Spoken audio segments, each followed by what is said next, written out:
dogged resistance against Vladimir Putin's invading Russian forces, a defense analyst has said.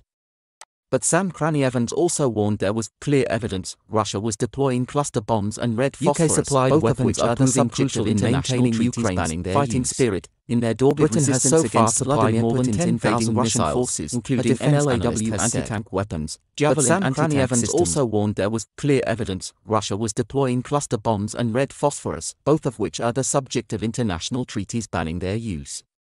Britain has so far supplied more than 10,000 missiles, including NLAW anti-tank weapons, Javelin anti-tank systems, Starstreak air defense systems, plus non-lethal aid including ballistic helmets, body armor and night vision goggles.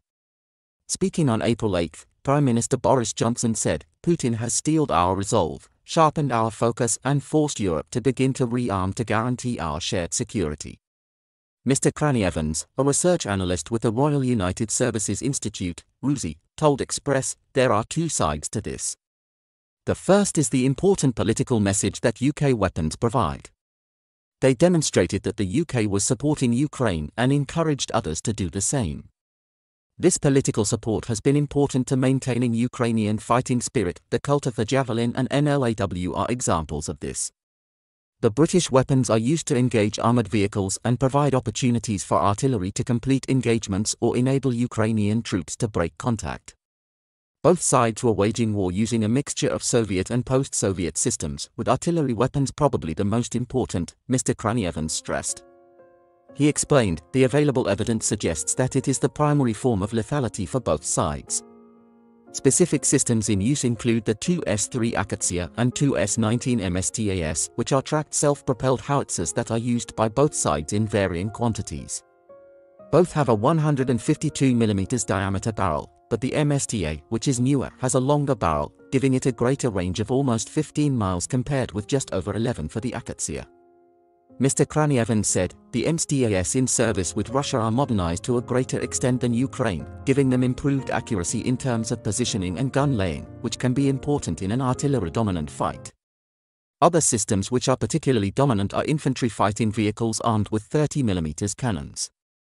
Both sides operate similar vehicles, the Ukrainians the BTR-3 and BTR-4, Russia the BTR-82 series. They are 8-wheeled vehicles armed with 30mm automatic cannons that can fire bursts of high explosive or armor-piercing rounds. They are very dangerous for infantry and can remove an arm or leg if they hit a person. Their rate of fire means that they can suppress and restrict infantry movements and even defeat main battle tanks. Drones are used extensively by both sides, and there is a lot of attrition of them too. They are used to conduct kinetic strikes, dropping grenades on Russian officers for instance, or for correcting artillery fire and making it more accurate."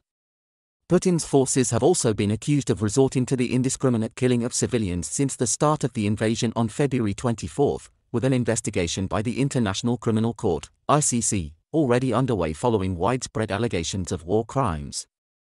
However, it is important to note that the treaty banning cluster munitions is voluntary, and neither the US nor Russia ever signed it. Both Putin and Lavrov had also made periodic nuclear threats, prompting speculation that tactical nuclear weapons could be used in Ukraine, but Mr. Cranny-Evans played down such an outcome, at least in the short term.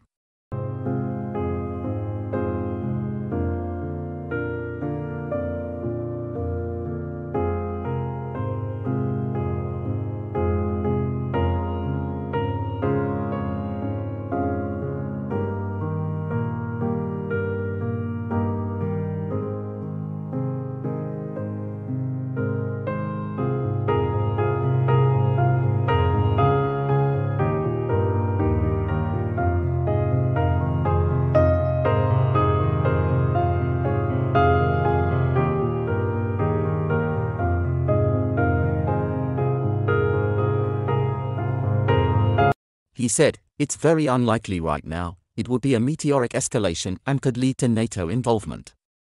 It would be incredibly risky for them to do so.